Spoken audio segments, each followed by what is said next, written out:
এক নদীর ধারে দুপুরের রোদ। ছোট্ট ছেলে রাহুল ফল কুড়াতে এসেছে। হঠাৎ তার দেখা হয় এক হাতির সঙ্গে। আরে, এই যে একটা বিশাল হাতি, তুমি এখানে কি করছো? আমি তৃষ্ণার্ত ছিলাম, তাই নদীতে জল খেতে এসেছি। তুমি কি একা এসেছো? তোমার পরিবার কোথায়? আমি আমার মা বাবার সঙ্গে জঙ্গলে থাকি। আজ একটু একা একা ঘুরতে বেরিয়েছি। আমি রাহুল, আমি পাশের গ্রামে থাকি। প্রতিদিন এখানে খেলতে আসি। তুমি খুব সাহসী ছেলে। কেউ তো হাতি দেখলেই ভয় পায়। আমি ভয় পাই না। তুমি খুব মিষ্টি লাগছো। তোমার নাম কি? আমার নাম গজু।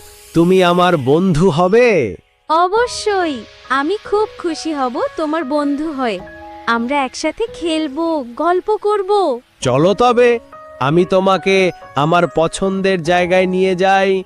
একটা বিশাল গাছের নিচে ঠান্ডা ছায়া আছে। বাহ, দারুণ! চলো গজু, আজ থেকে আমরা সেরা বন্ধু।